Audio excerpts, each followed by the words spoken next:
This is the motivation.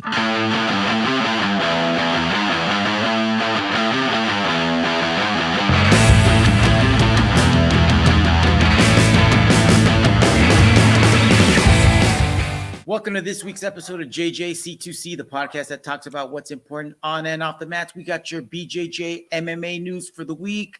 I got my boy Fonzo. What is up, my man? We are young. How you doing, bro? Been fucking great, man. Yeah, it was a good weekend. Got to watch these fights, although I didn't get to watch them live. I got to watch the whole all the cards, so that was cool. I had some good fights in this card, man. I hope you guys watch them out there. We're gonna be talking about them, and other than that, just ready to kick it off today, man. All right, well, let's do a quick rundown of what we're going to be talking about. We're going to start by talking about some BJJ All-Stars that's going to be coming up on Flograppling. I wish Cousin Nat, shout out to Cousin Nat. Hopefully he's having a great time at the soccer game, wherever that may be at. But he broke a story last week on Craig Jones, Mica Galvao, Rener Gracie, showing his name back up in the news again. A little Ty Rudolo news. Your boy Nate Diaz, Jake Paul announcement. An oldie but a goodie I'm bringing back up because I always keep receipts. John Jones suspension of 2016. Alex Pereira news. Paulo Costa. Adesanya. UFC Ultimate Fight Nights coming up last night and one coming up next week. And some clips from the Corey Sandhagen interview on the Joe Rogan podcast. So you ready to jump in this bad boy? Let's go. All right, let's do this. Let's start by talking about a little. This was a story that Cousin Ab broke last week. Actually, this is a story that's been developing for a few weeks now. We heard that a high-level black belts got busted by USADA for using performance-enhancing drugs. One of the names that came out late was Mica Galvao, and originally we heard that he was going to be serving a 3-year suspension. Coming to find out, now it's only a 1-year suspension, and that's already going to end in a little over 3 months. He's going to be able to compete back. So it was just kind of a little slap on the wrist. But Cousin Ant broke some interesting news, and it was confirmed here by Craig Jones. So let's play this clip from Craig Jones' Instagram page.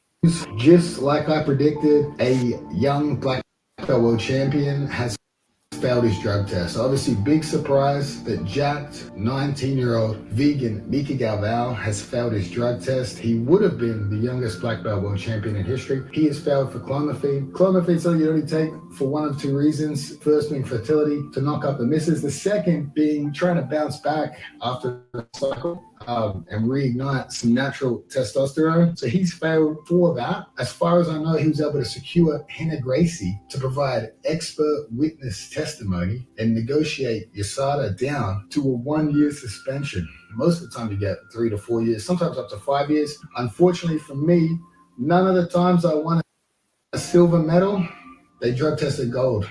So none of the times I could have just easily jumped into the gold medal position, which would have been perfect for me because I would have failed the drug test too.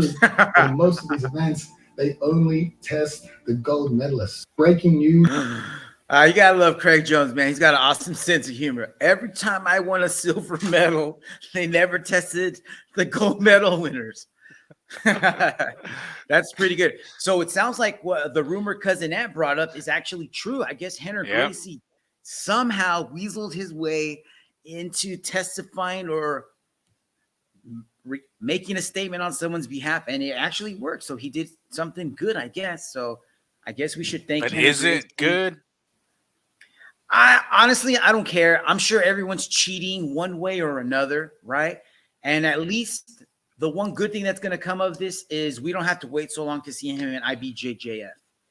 So, I mean, we're still going to get to see him in other stuff anyway, so it doesn't really matter. Speaking of other things, did you want to add anything to that, Fonzo? I know you're not a big jiu-jitsu guy, but does this make you look down at jiu-jitsu at all, maybe? Like, dude, everyone's juicing anyways. Well, no, not at all. I think, you know what, if here's the thing, man. Like, if you're gonna let everybody juice and only go after the gold medalist, it's you're just doing it for show at that point. Like, just let people just say, hey, we're not gonna test anybody. and everybody's dirty and fuck it. It is what it is. You know what I mean? Like if you're just gonna mask it, then why even bother doing it? You know what I mean? Yeah. Like So just yeah. Most of the black belt gold medal winners that, the winners, I don't think there were that. I mean, other than those 4 guys, I don't think there were any others that tested positive. So not everybody's probably testing or using steroids, or maybe they got better doctors and scientists on their team because they know when to get off and on. right. Or Mica's just trying to get his girlfriend pregnant. I don't know. Dude, that fool's got low T already at 18. Yeah. Who knows, man? Who knows? So he got his suspension reduced, and that reminded me of the time John Jones had got busted. You remember John Jones was supposed to serve like a super long suspension? Yeah. I found this article here on Bloody Elbow. It says he was supposed to serve a 4-year suspension, and he ended up having a sit-down meeting with USADA, or actually, I think it was USADA. I don't know who it was, but he sat down with somebody and he snitched a bunch of people out. So because he snitched a bunch of people out, they ended up reducing the suspension. And this article's back from 2017. So it's happened before. It's happened in MMA. It was bound to happen in other sports as well as here. So has anybody come forward about, saying, hey, I got snitched out by John Jones? Yeah. No, I don't think so. Yeah, no, I don't know. So I'm wondering who he snitched on.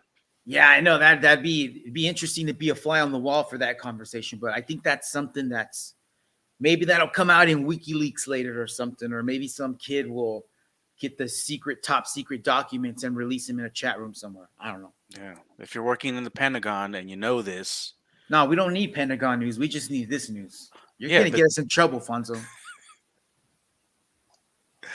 All right, I just figured that this would be kept the way they baby John Jones. Keep it clean. Keep it clean. We only talk about mixed martial arts and jiu-jitsu and pendejadas, but not pendejadas that fool John Jones. In prison. John Jones is a Pentagon project. That fool is not normal. Until the secret, you could be right, my friend. You could be right. That could be the documents that very well may be hiding from us right now. That fool was created in a lab with a mixture of creatine, cocaine, and a wife gas beater. Station boner pills. Yeah, there you go. Yes, the ones with the rhino. Yeah, you know what's up. I heard those are the best ones. Speaking of best ones, now that our boy Mica has gotten suspended, the IBJJF took away his gold medal, so now he is no longer the youngest IBJJF gold medal winner. That honor now goes down to the one, the only, one of 2 Rudolo brothers, Ty Rudolo. Give it up for Ty Rudolo, man. Keeping it clean, keeping it natty, and now he has been named the IBJJF 2022 gold medal champion. I believe they was at lightweight. So shout out to Ty. We should have announced this last week. Totally slipped our minds, but hey, keep going, bro. Can't wait to see you this year. And actually, Worlds is coming up like in a couple of months, so we'll get to see him defend his title, hopefully. As long as he's not busy with ONE FC or something, because they're about to make that jump to mixed martial arts, but they're also going to be like one of the head dogs in ADCC next year. So they're no longer the underdog. They're going to be like the number 1 seeds in each of the whatever weight class those guys go in. They're going to be number 1, number 2. So do you know who they're training with like as a striking coach for MMA? That I don't know. I don't know if they're doing everything in-house because they train at Atos under Rener Galvao. Rener Galvao did used to train mixed martial arts. So he's training them with their striking, or I'm sure they got somebody in there coaching them. I'm not sure who that is at this moment though. Right. Okay. Yeah. All right. One more. I think I got one more jiu-jitsu story here. This is a BJJ Stars Battlefield set to April 22nd on Flograppling. We got the monsters of the monsters in jiu-jitsu here. I think it's a field of like 16. I'll go to the field of competitors in just a little bit, but I read that They are announcing the matchups on Friday, so tune into Flow if you got a Flow subscription. I'm sure we can figure out a way to get those names out, but check out this poster, my man. I don't know why they chose to go with this. It almost makes everyone look like, I don't want to get us in trouble. I'm just going to say they look like they're of lesser intelligence. Like, these are badass dudes, man. These are 16 of the baddest jiu-jiteros on the planet. And you do this to them, dude, just take a picture of them after training. That would have been enough to scare anybody. But let's take a look at the field, man. By the way, everyone that I showed this flyer to, like, when this came out, dude, I was beyond pumped. I'm like, oh, dude, look at this. Look at who they got in this. It's going to be fun to watch. And everyone that I sent it to was like, those helmets are stupid. What are they supposed to be? I think they're supposed to be like Guerrero Jiu-Jiteros or something like that. I don't know. I got to look into it. But yeah, it's wasn't very well planned out. They probably could have went a different. But what if they just did a camo background instead of the stupid helmets? You still would have thought military, right? So they look like construction workers. OSHA is doing a check. Are they wearing a proper helmet? All right. Yeah. We don't need OSHA coming down, shutting down the BJJ All-Stars event of this magnitude. Let's look at the field of competitors, Fonzo. Felipe Andrew, Mica Galvao, Kainan Duarte, Eric Muniz, Victor Hugo, Roberto Cyborg, Patrick Gaudillo, Gutenberg Pereira, Otavio Nalari, Devontae Bones Johnson, Mauricio Oliveira, Adam Warzinski, Pedro Lucas, Wanderson Ferreira, Guillermo Lambertucci, and Vinicius Liberati. Dude, a lot of gold medal winners in there. A lot of testosterone, a lot of extra juice. You know what I'm talking about? But dude, if you're not a jiu-jitsu junkie, I might recommend watching this because there's gonna be some monsters in here, like Godzilla versus King Kong of jiu-jitsu. So it should be interesting to watch. We will have results for you here next week. But this is definitely something you're gonna want to tune into. So get together with your buddies. Get Alfonso's credit card. Get that Flograppling subscription going again. Do it. What a stupid son of a bitch. So are they rolling with their helmets? I don't know. That's a good question. What if they're doing paper, rock, scissors, and it's for either you're gonna wear a gi or you're gonna wear the helmet, but you can't wear both. You can't wear both. Yeah. That's why OSHA showed up. All right, let's move on. Next topic. Dude, first of all, do you consider this even boxing or more just entertainment? It's entertainment, dude. But you know what? I mean, both these. I mean, it's not going to be like a high-level boxing match, obviously. But they both have some good boxing skills. We know that. You know, they have some decent. I would say they have some good fighting skills. I wouldn't say boxing skills because boxing entails like footwork, hand-eye coordination, laying some traps, moving angles. These guys throw hands. These guys are like world star hip hop fighters, but a little bit better because they have a background in combat, I guess. Even Jake's got a background in fights, even though he's beating up non-fighters or non-boxers because he has fought some MMA guys. So shout out to him to that, I guess. What do you think about this matchup, dude? Are you looking forward to this or not? I'll give you my 2 cents to this in just a bit, which you already know about, but I'm gonna let it out. I'm gonna answer it the way I always answer this question anytime Jake Paul is involved, which is, hey man, I'm just waiting for him to get knocked out. That's it. And I don't know. Nate is probably one of the guys that probably would be able to do it. But will he? I don't think so. I don't know, man. I want to know what the weight is going to be. You know what I mean? It's they're fighting at 175. Oh no, wait, 180. See, I don't know, man. Even when Nate fought at 170, he was like barely at 170. You know what I mean? And this guy's going to weigh in at 170 or whatever that weight is. But then come fight day, what's he going to be at? Because Nate's not going to be at 180, 190, right? He won't be. I don't understand why this guy, like, okay, if you're going to continue to call out MMA fighters, hey, go for it. Why don't you call out MMA fighters your own size, though, dog? Why don't you call out John Jones? Dude, why don't you call out Cowboy Cerrone? Cerrone's just said he's down to dance, and Cerrone's a MFer right now. He's beefy. Who the fuck is that guy? No, he's a monster right now, right? Have you seen pictures of Cerrone recently? I haven't seen him recently, no. He bulked up? Oh, he's a giant, dude. Let me see if I can find something in the meantime. But Yeah, how do you see this going right now? Well, I honestly think that that Jake Paul has slightly better boxing skills. So he's gonna end up like just, using the jab, trying to just stay out of reach.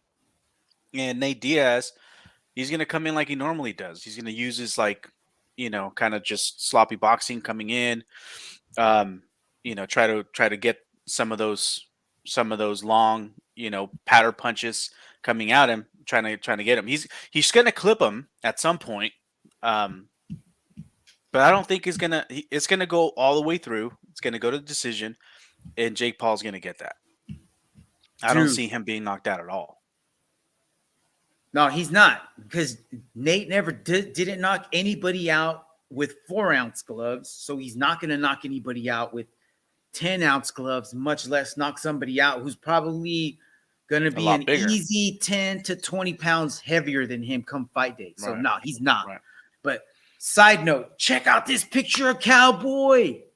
Yeah, that fool looks jacked. He got on the juice. Damn. He admitted he's on the juice, but look at him, dude. He's like, if he's not at 200 pounds, he's like really, really close to it. So I'd rather see Cowboy and Jake. Do they test for these fights? The Jake fights? I do not know. They probably do, because are they sanctioned by enough? They got to be sanctioned, right? Because they do. They're technically pro fight, but even though they're done with non-professional boxers. Right. Well, Jake technically is a pro boxer now, dog, because he fought a pro boxer in his last fight. Oh, that's right, dude. So he is a pro boxer. Nate, this is gonna be his first pro fight. Right. So, yeah. All right. Next story. Let's move on to MMA news. You ready, dog? Yeah. Oh, yeah. Here's our bread and butter. So after our boy Alex lost the strap, got knocked out into Mars by Izzy, he announced that he's going to be moving up to light heavyweight division, the 205 ranks. What do you think about that, Fonzo? I think it's a good move, dude. It's a good move. Like, he always struggles with that like huge freaking weight cut. And, I definitely want to see him at his more natural weight and see what he can do there. Maybe he won't be as susceptible to knockout punches. He got dazed a few times by Izzy the last fight, and then of course he got knocked out this fight. So I think it's a good move for him. So yeah, I'm excited to see what happens. Who's in this division, dude? Who's in the top 15? Check it out. Here we go. I got the top 15 on the screen right now. Can you zoom in on that? That is as big as I can get it, man, unless I find a different picture. But let me read it out loud. Okay. Let me go top 15. Azmat M, Khalil Roundtree, Dustin Jacoby, Jimmy Crute, Dominic Reyes, Ryan Spank, Paul Craig, Volkan Ozdemir, Johnny Walker, Nikita Krylov, Anthony Smith, Alexander Rakic, Jan Blachowicz, Magomed Ankalaev, Yuri Prochaska, and Jamal Hill. I don't know if this is true or not. I haven't been confirmed, but I saw a story where they were saying Jan was trying to cut weight to drop down to middleweight. I don't know if that's true. Have you heard anything about that? No. Yeah, that's what I saw. So I don't know, but we'll see. Of those, do you think that he should fight someone in the top 5 right away, or maybe someone in the top 10? Wait, say that again. I was saying, do you think that Alex should fight someone in the top 10, Hello? like 10 to 5 range, or should he fight someone in the top 1 through 5 range? I'm thinking maybe like 5 through 10, Yes, maybe 11. I Because agree. I'm looking at some of these guys here. Like, I kind of want to see him. I kind of want to see him fight maybe anybody from Dominic Reyes up to Anthony Smith, even top 11. Because Dominic Reyes would be a good fight too. Maybe Paul Craig, Volkan would be a good fight. All right, so let's I talk don't know. about What do you think? what type of fight would you like to see him in? Would you like to see him in a fight where he's going to be able to show you his stand-up skills at the light heavyweight level, or do you want to see him have to fight someone who's the opposite of him and he's going to have to try to solve that puzzle? Like a wrestler. I kind of want to jiu-jitsu see. guy. I kind of want to see what his skills would be first in a stand-up fight. Exactly. I think so too. I'd like to see where that goes. I would like to see, how about a matchup against Volkan Ozdemir or Johnny Walker? Because both of those guys like to bang. Those guys wouldn't be pushovers. They would engage. I don't think they have. Actually, that might be too easy of a fight for him. You think so? Maybe. I mean, I just don't see either of those. I see Smith? both of those guys fighting like this. What about Anthony Smith? Cuckoo. Anthony Smith might be a harder fight, but there's the danger of the takedown there. Anthony Smith ain't gonna fuck around. He might exchange a little bit, and as soon as he can, he's gonna duck under and take him down. And I don't know if Alex is gonna be able to get back up from that. Yeah. Then after that would be Jan. Oh no, Rakic. Rakic, we haven't seen in a while. That would be a fun matchup. I think Rakic or even Ryan Spann. Ryan Spann would be a good matchup because that dude likes to throw hammers, man. Yeah. So honestly, anybody, I would hate to see him jump the line and get a title shot right away, even though a fight with him versus him and Jamal Hill would be hella fun. That would be a fire fight. Those dudes would be like fighting in a phone book, I feel. But let's not cut anybody out. Let's not let him leapfrog anybody because I don't think that's fair. Let's give him a fight or two, at least one, and let's see how he does. Let's see how his power translates. He's fought at this weight before in kickboxing, so it shouldn't be too much of a. I'm sure it's not going to be a problem for him at all, and it's going to give us some really, really good matchups to look forward to. Right, Fonz? Right. Speaking of good matchups, my man, what do you think about this matchup that got announced? I think you sent me this one day after I got off work, and I saw this, and I was like, oh, yeah, my man. What do you think? Dude, I think Khamzat is going to take Costa. So it got announced that Khamzat Chimaev is going to be taking on Paulo Costa at UFC 294. I think this is going to be the Dubai show, scheduled for sometime in October. So the good thing is that they got matched up. We've been talking about, hey, Khamzat needs to fight somebody at 185 before he fights Adesanya. Who should he fight? And boom, here it is laid out. I think this is a great test for him. Great. Right? Unfortunately, we got to wait till October for this, man. Damn. Well, people got to get their passports, fool. Well, Khamzat's right there already. Paulo is in Brazil. I'm sure that's an easy trip for him. But hey, all right. I'm sure it will be worth the wait, dude. I'm sure it will be worth the wait. What do you think is gonna happen? I think Costa's your boy, right? I like Paulo. I wouldn't say he's my boy. I'm not a big fan of him. I'm not sure where his work ethic is at. I know he just signed. Supposedly, he's the highest paid Brazilian fighter in the UFC now, right? Yeah. He just signed a new contract. So let's see how hungry he is. Is he going to be like, hey, I got the contract. I don't need to prove myself. Or is he going to be like, I got the contract. I need to prove myself. You know what I'm saying? If that makes sense. Yeah. He's not a pushover. He's going to come to fight. He's got to make a statement because can you look up real quick who Paulo Costa fought? Who was his last fight up against? This is going to be Kazmat's first real challenge at middleweight because the two guys he fought before, he just steamrolled, dude. So Polo's not going to lay down. Polo's going to fight the takedown. We're going to see both of these guys fighting in the middle of the cage for a while before Khamzat's able to take Polo down. Eventually, I feel he's going to get him down, but we'll see, man. We'll see. Yeah. So Paulo's last fight was against Luke Rockhold, which he won unanimous decision. And then he lost to Marvin Vittori via unanimous decision, and then lost to Izzy. Yeah. Yeah, I think he just got wrestled to death against Vittori. And then the Luke Rockhold fight, it was like, that was a gimme. I felt like it was a gimme fight, and he should have finished Rockhold, but Rockhold's tough. So that's probably why, but this is gonna be a really good fight. So, well, dude, I honestly, man, if he had trouble with Marvin Vittori, I think he's gonna have enough, like way more trouble with Khamzat. You know what I mean? It's just, he's on another level, dude. So I don't see Costa being able to pull this off.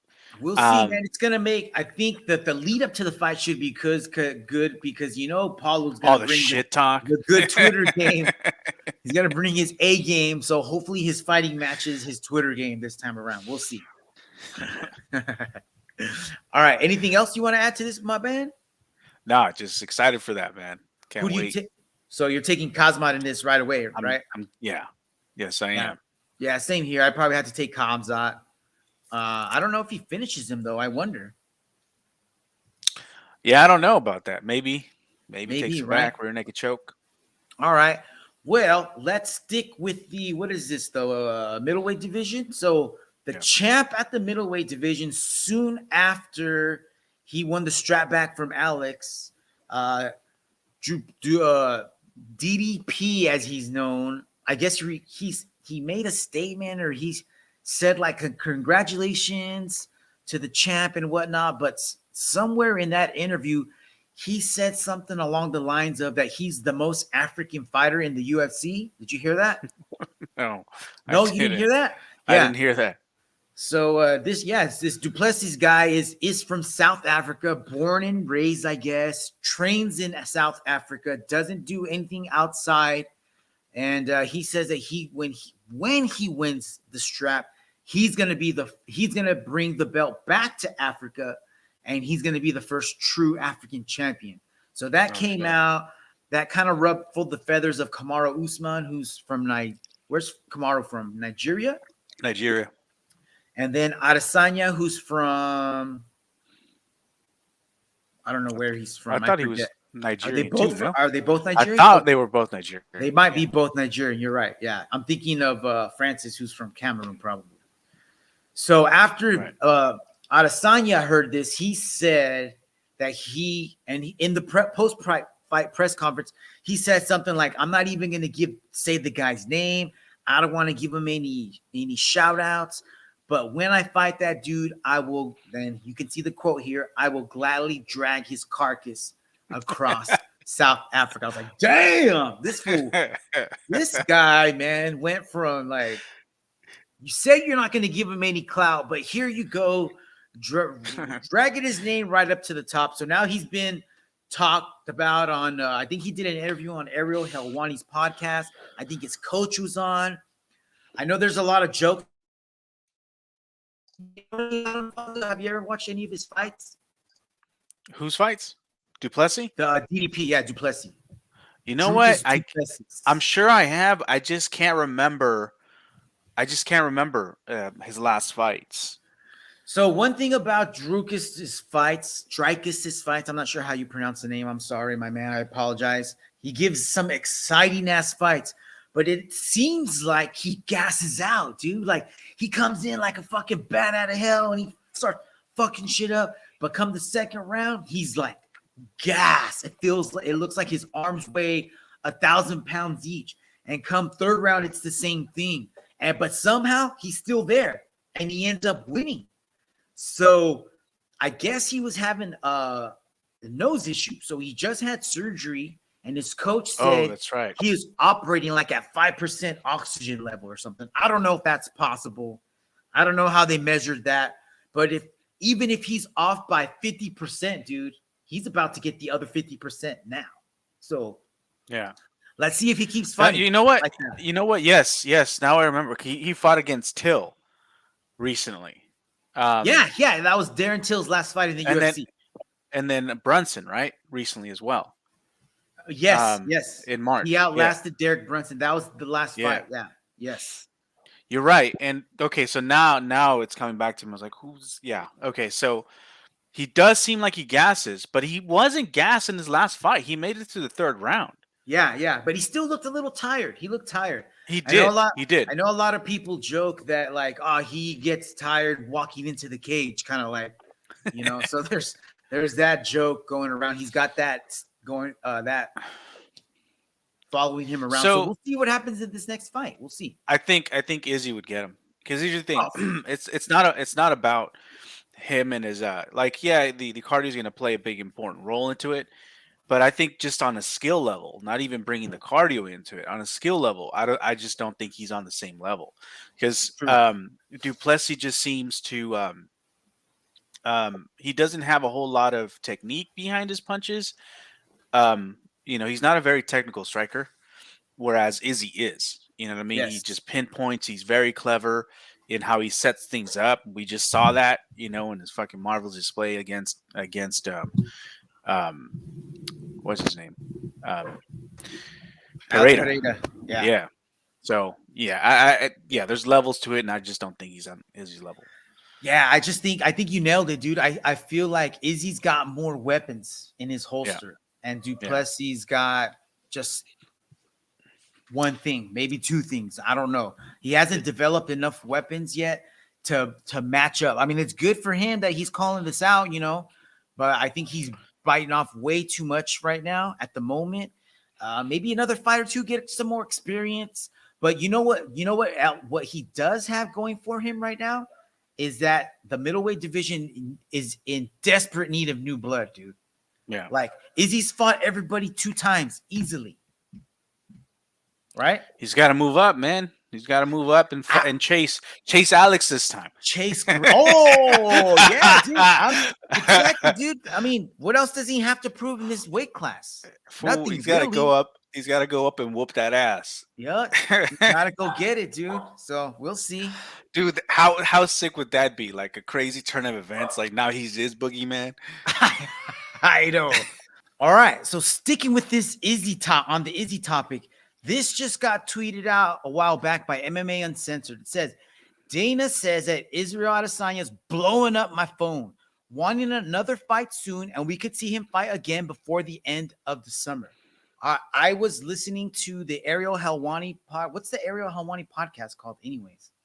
I think that's what it's called, fool. The Ariel Helwani I think it's called the Ariel Helwani podcast. But Eugene Behrman, who's Izzy's coach, was on there, and he said he's tired of that. He asked him, who do you want to fight next? And he says, I'm tired of fighting the same people over. We want to see new people. So he also brought up Dricus Duplessis, and he brought up who's the guy that Alex Pereira knocked out that's always talking shit? Oh, shit. Sean Strickland. He mentioned Sean Strickland. Yeah. So I don't know if Sean Strickland has done enough to warrant a title shot, but he's the only one Izzy hasn't fought, so I might as well throw him in there. So that could be his next opponent, because I don't think Izzy wants to fight DDP right now because he doesn't think he's at the level or deserves it. So it could be one of those two guys, but it sounded like Eugene Behrman was leaning more towards Sean Strickland. What do you think about that? Okay. That'd be good. I mean, they're number 6 and number 7, so either one of those two guys, you know what I mean? Actually, and then DDP is number 6. Oh, he's above Strickland. All right, so either one of those would be new blood. But yeah, either one of those two guys would be good. It's something new to watch, I guess. So yeah, we'll see what happens. All right, next story. Dude, next weekend we got a banger UFC fight night. 2 fights I'm really looking forward to. The main event, obviously, Pavlovich and Blades. But I found this other fight in the undercard. Not on the undercard. It's on the main card, but check it out, dude. Ricky Simon taking on Song Yadong. Dude, this is gonna be a banger fight. That's gonna Might be a even be fucking just right slobber Might be- knocker in the words of right? fucking. Dude, both of these guys don't stop. Both of these guys got engines. Both of these guys got hammers. Song Yadong's last fight against Corey Sandhagen was an awesome fight. Might have been one of the best fights of his career. Unfortunately, he got stopped because of the cut.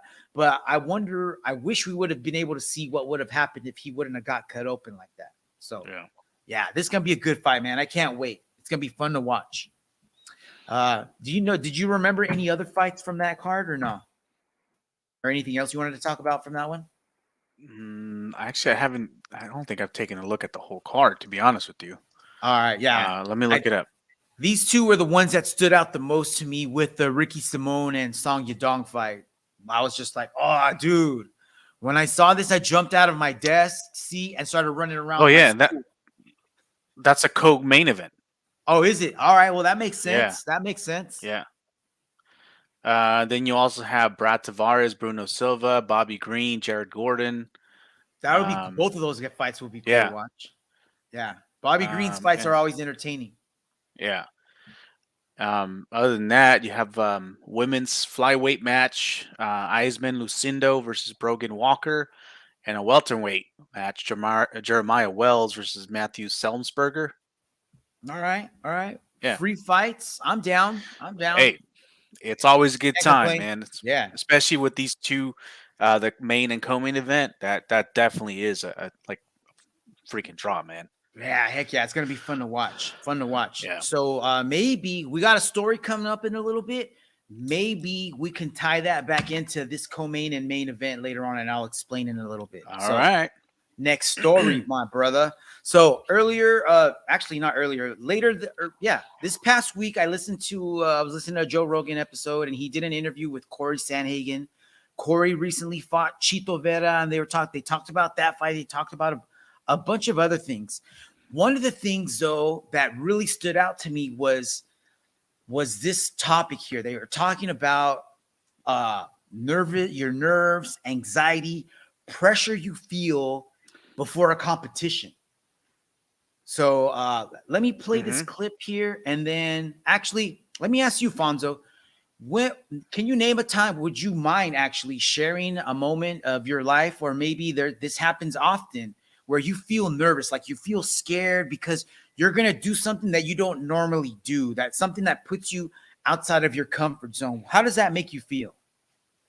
Maybe maybe like you're going to present in front of a bunch of people. I was going to say, dude, in my field, I mean, the times where I feel like that is when I have to give a big speech. Like, for example, I have to speak at graduations and shit in front of graduates and their families, sometimes up to 500 people. That shit is nerve-wracking as hell. So it can be a number of situations. It can be any kind of, it doesn't have to be combat. It can be anything that puts you on edge and makes you have to combat yourself, because in the end, we're our own worst enemy, I feel. You know what I mean? The body is the human being is an amazing vehicle to do almost the impossible sometimes. Right. And sometimes we get in our own way. So let's listen to this clip here. So where were we at? So what was it about the other way you were approaching it, where, last time you were here, you had just embraced this idea that you went in there with the intention to fuck people up? What was distracting about that? Like, I can't really, it's a lot of energy to be that up. And so when I would be in the back getting warmed up, because you don't know exactly when you're going to walk. So I try to be ready, 20 minutes before. I'd spend 30, 40 minutes warming up, trying to be that guy. And then for 20 minutes, trying to sustain that guy. And that's a long time to be that up, So in the back before, if I started to feel like I was, having those impulsive thoughts of fear or you're about to go get slaughtered, I try to just cover that shit up real quick by getting real pissed. And that's a lot of energy to do. So before the Cheeto fight, I was super proud of the way that I was able to handle those feelings, because those feelings are real as hell when you're in the back. And how do you handle them? Well, I just watched them, man. I just realized okay, I'm having the sense of fear in me. And I would just kind of sit there and be like, okay, well, I'm not really fighting right now. So just let the fear be there. Right now, your job is to get warmed up. And so I just took it. Okay, right now I'm getting warmed up. Okay, they said 10 more minutes till we walk. Okay, I'm having the sense of fear still. That's okay. I'm still in the back. And then step by step by step. Okay, I'm walking out now. Cool. Okay, looking across from him. Okay, touch gloves. Now we're fighting. It's literally. It sounds super fucking simple, but it's just step by step by step, man. Just like. So what did you think, dude? What do you think? It's almost like he compartmentalized every step of the way that he took or that he went through. Yeah, dude. And here's the thing, man. I used to teach this kind of stuff where, like, how do you get prepared for this, right? Like, how do you get prepared for different things? And that what he's saying is 100% true. That's what you do. You want to be in the moment. Because the thing about like worry and anxiety and shit like that stuff only happens if you think about what's going to happen in the future. You know what I mean? Like, you don't get anxiety for things happening right now. You get anxiety for things that you're expecting to happen later. And that's what he's talking about. Like, I'm going to walk into this ring and get murdered. You know what I mean? That's his anxiety. But if he learns to not worry about what's going to happen in the future and just what he's doing now, that can cause you to relieve that anxiety, right? So one of the things that I always used to tell my students, because one of the things that I used to do is prepare students for like a job interview, which can be fucking nerve-wracking, right? Especially if you're like brand new to it. Is just I tell them, you got to practice, right? You got to practice ahead of time. You got to go through those interview questions. You got to get yourself ready. And the same thing with fighters. You got to fucking do the training, right? If you got a good camp behind you and you had a really good camp behind you, then you've done anything you could to get you ready for this moment. And nothing else can be done at this moment because right now you're just waiting to walk out, right? So you just have to tell yourself, I've done everything I could. I'm as ready as I'm gonna be. And right now, my job is this, which is what Corey's saying. Hey, I got to get warmed up. I have to get loosened up, right? And then just stay in that mindset and not waste your energy doing anything else because that's going to just fuck with you. True. You know what I mean? Yeah. To me, I think that was the thing that resonated the most was like, dude, yeah, you can psych yourself out and be the tough guy and think of something that's going to piss you off to make you go from 0 to 100. But that's it. That is exhausting to think about that, to go from 0 to 100 and then try to maintain that, knowing that that's not where you're really at, but you're trying to fake the funk, I guess. Right. And then you still got to deal with whatever it is that you got to do. So no, of course you're going to be exhausted. But look, and you got to realize that you're never gonna, you're never gonna always like have a zero anxiety or zero fear. You got to realize that some level of fear and anxiety is fucking normal, and you should have some level of fear and anxiety because you're gonna go into a fucking fight, dude. You know what I mean? But some of that, and we've seen it, right? Like the top of the top, dude. Like do you see them like going all fucking balls to the wall and looking all angry and crazy? Think of John Jones. Think of Anderson Silva. Think of, all these people who come out. Like, are they intense? No, they're fucking relaxed, dude. You know what I mean? Because they know they're there. And then, yes, they know there's a real threat across the cage from them that could knock them out, that could seriously hurt them. But at the same time, they know they because prepared themselves. Right. Yeah. So I thought that was cool, man. I thought that was a really good, all of a sudden I'm listening to this fighter interview and then this gem just dropped in. I'm like, dude, this is cool. This would be really cool to talk about. So I thought it'd be fun to talk about. All right. Next Corey Sandhagen clip, because I got a few gems out of this episode here. So as we were saying, a couple weeks ago, Corey fought Chito Vera in the main event of UFC Fight Night. He won by split decision, right? Was it split? He won on 2 of 3 scorecards. Yes. I felt that he should have won unanimously. Turns 100%. Out that one of the judges ended up giving him rounds 3, 4, and 5. And this was brought up on the Joe Rogan podcast. So let's listen to this clip, dude. That decision was nuts. I just couldn't understand it. There's a lot of those lately. and I don't know what the fuck is going on. But I don't know what the fuck is going on either. like, I mean, I hate to keep bringing this up, but the fucking Cheeto getting a one judge calling that fight over you. How? I think I might have an idea. So that guy was judging or reffing a fight of my guys along, like maybe like 4 years ago. My guy was in a rear naked choke, but it wasn't like sunken in. His angle was right, so it was like, you know, it wasn't in. We're yelling at the guy like, "Hey, don't stop it! Don't stop it! Don't stop it!" The guy stops it, and then, you know, like, I'm like, "Hey, man, like, you really screwed that one up." And like, maybe I didn't say it that nice, but that same ref was the judge that scored it for Cheeto. So I don't think he liked me that much. Maybe that's all speculation, of course. But So there it is. Damn.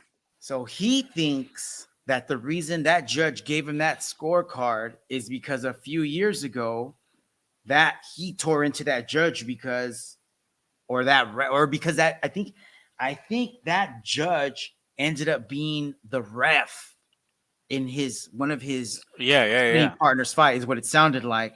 And then he thought that he shouldn't have stopped the fight, which he did.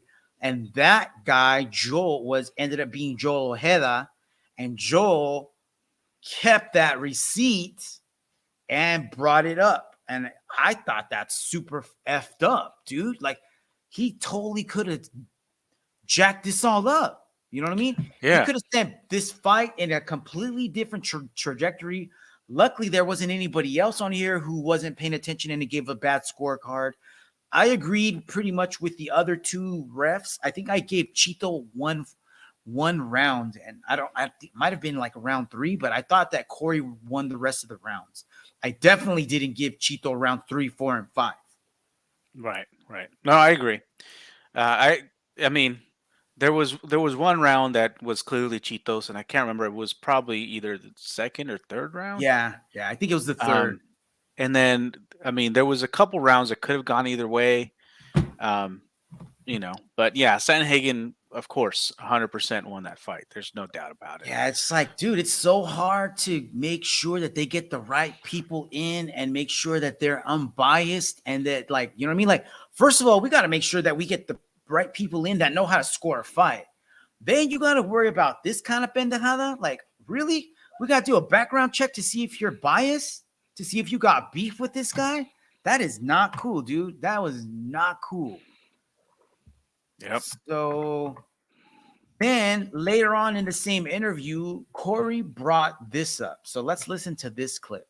Have you seen Verdict MMA? That's it's an app and people score from home. Oh, I have seen that. Yeah. I'm not sure how it works, but they seem to get it right most of the time. That would be funny if we just had the fans vote. Maybe if you have someone who's verified, like, you know, you got these guys that are either former fighters or like hardcore fans, practitioners, people who really understand martial arts, trainers, and maybe you get verified, just like you get verified on Twitter for being Corey Sandhagen.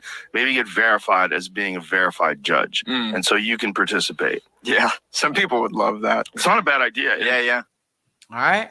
So I sent you an invite to this app yesterday. You can make fight picks before the fights, and then as you can have this app open while you're watching the fight, and as the round ends, you see how right now on the screen it says round 1.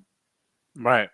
It'll, as soon as the round's over, give it like a minute or so, 30 seconds, and it'll say round ended, submit score, and you click on it, and then you can assign them points, 10 to whatever. It'll say like 10 red, 10 blue, 9 red, 9 blue, 9, and it just keeps going down, and you can do whatever you want, and at the end of the fight, you score the fight, and then I guess it tallies everybody's score and shows them at the very end. And Sick. you know, so it's from a fight fan perspective. Who knows how serious these people are taking it? But dude, what do you think about this? I think it's good, man. At least it gives more people a chance to score a fight, and hopefully this can kind of the way I'm looking at it right now is that this can be used as a tool for like fight commissions to get their shit together. You know what I mean?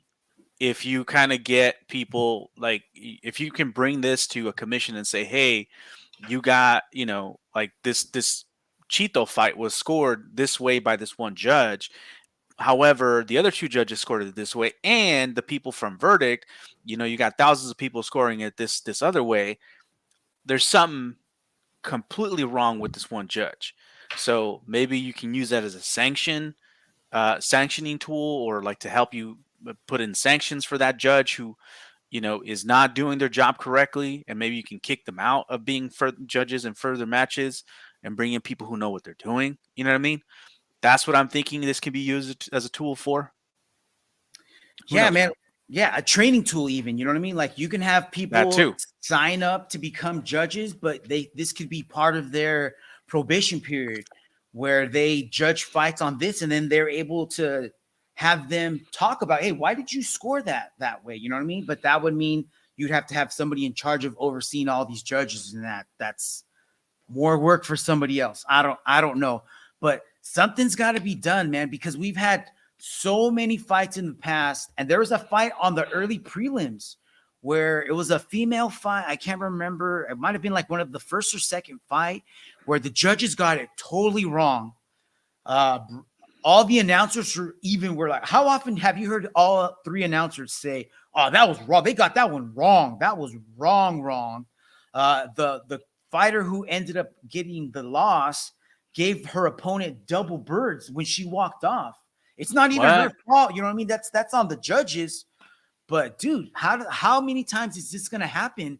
And when is it going to happen to a fight where it really matters, like a championship fight or a fight that gets someone into the championship fight where maybe they didn't deserve it, Right. This could be a way to combat that. This could be a way for the UFC or for athletic commissions to scout out people that know what the F they're doing. Maybe you've been watching fights for 25 years. Maybe you wrestled since middle school all the way up to junior college. Maybe you're a black belt in jiu-jitsu. Maybe you've been practicing Muay Thai and have your own gym.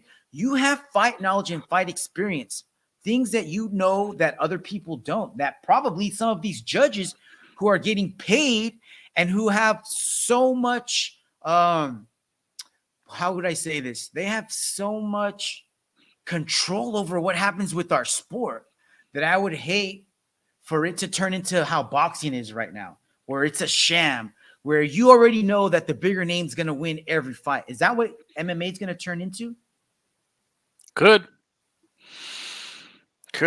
I hope not, man. So I invited you, right, Fonzo, to use this app for last night's fights. Now, I think you watched the fights late, so I don't know if this allows you to score the fights after they have already happened. Did you check? I did not check. No, right. I didn't check that feature. We'll have to check that. I don't think it allows you to do that. I'm not sure. I could be wrong. Maybe out there, if you've used this app before, let us know on our drop a comment. Let us know. But I only got to watch the first fight of the main card live and the main event live. So I scored the first fight for Rafa Garcia. I scored it 10. First round, I scored it 10-9. Second round, 10-9. Third round, 10-9. I thought he pressed the action. I thought that the fight went exactly where he went. I thought that he controlled the center of the octagon and he kept Clay on the side. He kept landing that jab over and over. He stuffed takedowns.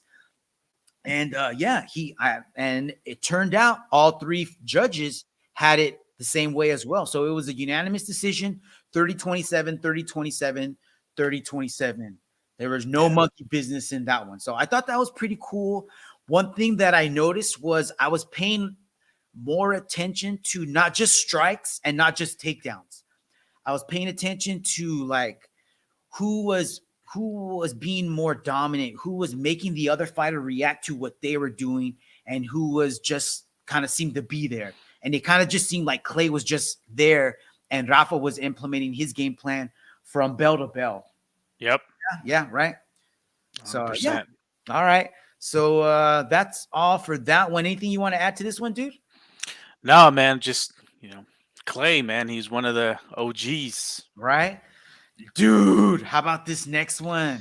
Dude, Edson is a beast. Edson Barbosa, monsters, dude. Monster fight. This was so good. I didn't get to score this one, but it turned out I didn't need to score it anyways because Edson was like, Frank, you have your phone there? Hold that. I got you. You won't need that. Put it down. Watch this. Boom. That was a knee. That was a knee. He timed that well. Did Billy land a takedown earlier? I don't think he landed a takedown, but off of an exchange, I think he kind of like tried to duck under and clinched and tried to go for a takedown. And that time, Edson was ready and dropped that knee right up his freaking chin. Right? Yep. Yeah, that was beautiful, man. He's fucking jacked, dude. Oh, yeah, dude. Look at him, man. And he's not even flexing. That's just acai and Jesus. Dude, did you happen to see after the fight, like before they announced the winner, they were both like talking smack to each other, kind of like, I really am interested in, I want to know what they were saying. I don't know what Edson and him were saying. So that'd be interesting if anybody was able to catch that, or I wonder if that'll come out later on. Another good fight, the main event. Dang, dude. Holloway. What'd you think about this one? What'd you think? Hey, man, Holloway is a freaking beast. He was a beast, dude. Did you think that he came out with the same game plan that he's had in previous fights, or different? Do you think he fought a little differently this time? I think it's similar. I mean, but he's definitely a little bit more. What do I say? I don't want to say cautious, but more calculated. Maybe I would say is what I noticed in this fight. Like his striking was a little bit more precise. He just seemed like he had more of a clear game plan this time versus other times. Yeah, I agree. At least recently, you know what I mean? Because he's always been a really good fighter, but the last few fights, for some reason, he wasn't as maybe as focused as this fight. But he's definitely on a mission now, dude. That was a great fight. Yeah, I think he's always came in with a game plan, but I feel like this game plan was like more defensive and more patient. Yeah, he didn't come in throwing 1,000 strikes every round. He picked and chose when he was going to throw a strike, and when he wasn't, he was a little more counter striker this time around. And I did think that he took a lot less damage this time than he did in some of his other fights, as you can see in one of those pictures there. He didn't get cut open like that until the 5th round. So right. That came towards the very end. So that was kudos to Max, man. He did change his game up. He did enough every single round to make sure that he won. And I did get to see this live. So I'm going to share my scorecards as well as the judges' scorecards here. So Max ended up winning unanimous decision. Chris Lee gave it 49-46. Travis Bwisking gave him 48-47. Sal Diamato gave him 49-46. I gave it 48-47 to Max. I gave rounds 3 and 5 to Arnold. I thought that in those 2 rounds, he may not have landed. I think actually he did outstrike Max in both of those rounds. I think those were the only 2 rounds, according to the stats that the UFC showed on the screen, where he did outstrike Max. But I felt in both of those rounds, the strikes that he did land were more powerful, impacted Max a lot more, and made him have to change what he was doing a little bit. Other than that, it was typical Max. Max coming in with that jab. And dude, what about those body kicks? Yeah, Max was kicking the shit out of him, dude. Yeah, those were fucking brutal. Yeah. I'm excited to see more of Max now too. It looks like he's got maybe a second wind. You know what I mean? He's how old is he? I think run. he's only like 29 or early 30s, something like that. So what do you think? Here's the top 15 in the featherweight division right now. Alex Caceres at number 15, Edson Barbosa at 14, Dan Ige 13, Sodiq Youssef 12, Bryce Mitchell, Mosar Ivaluov, Ilya Tuperia, Giga Chikadze, Calvin Keita, Chan Sung Jung, Josh Emmett, Arnold Allen, Brian Ortega. There goes Max, Yair, and Alex Volkanovski. I heard him mention the Korean Zombie's name, I think, in the post-fight speech. What do you think? Who do you think he should take on next? Oh, man. Yair has already got a fight, right? Yeah. Well, Yair's fighting Volk. Oh, that's right. They're fighting Volk So next. Yeah, should Max get the winner of that? Do we want I to think see, so. I think what so. if Volk wins again? Are we going to see part 4 of that? Do you want to see part 4 of that? I mean, I wouldn't not want to see it. It's not. It wouldn't be a fight that I definitely like. That I'd say no, I don't want to see that. Right. Because I would definitely watch it. It would still be entertaining as hell. But do I need to see it? No. You know what I mean? No, I don't. I'd rather see him going against Yair. Well, remember they fought already once before too, and he whooped that ass. So it'd be interesting to see where. If but Yair, but I was gonna say Yair looks like he's made some improvements. I think his game is still the same. I just feel like he's more confident now. Like he don't give a fuck where the fight goes. He feels like he's dangerous, and that's a different version of Yair that Max didn't face. That's what I'm saying. You know, so I wouldn't mind seeing that fight. I almost feel like this is kind of that Adesanya syndrome here, where we've seen Max almost against all of these guys. I don't really want to see him against Volk. I don't really want to see him against Brian Ortega. We haven't seen him against Josh Emmett. I know Josh is coming off of an L, but that'll be kind of cool. Chan Sung Jung, okay, I'm down to see that. But other than that, give him either one of these 3 guys on the screen. I'm down for it. Yeah. All right. Well, I think that's the last story, Fonzo. That's it, my mans. Anything you want to say before we wrap this bad boy up? Just hey, follow us on our social media and then on Verdict, man. That'd be kind of dope. We can all fucking score them fights, get them. Yeah, that'd be kind of fun. Yeah. So if you're listening to this, if you're watching this on YouTube, drop a comment, make an account on Verdict MMA. And give us your username, and we'll set up a group for the next fights. Let's see if we can score the main event of next week's fight, and then we'll share our cards. You can DM us your scorecard, and we'll share them on the next episode. So follow us on YouTube at JJC2C_podcast. Find us on Instagram at JJC2CPod. Find us on Apple Podcasts at JJC2C Podcast. You can find us on Spotify, Google Podcasts. You can go to our website, jjc2c.net. Fonzo, closing comments, remarks, shout outs, my man. Just made a new Instagram account, poncho.pantera. So go ahead and follow me over there. It's a brand new account. Going to be posting some good content on there. Frank's feet pics for free. Got leaked. Sorry, dude. Dude, that's how I pay my mortgage, fool. Take those down. Oh, man. All right. But that's it. Hope you guys have a good week. We'll talk to you guys next podcast. All right. Hey, thank you, everyone, for listening. Have a fantastic week. Stay safe out there. Until next week, Jiu-Jiteros, keep rolling and training, and we hope to hear from you soon. Peace. This is the motivation.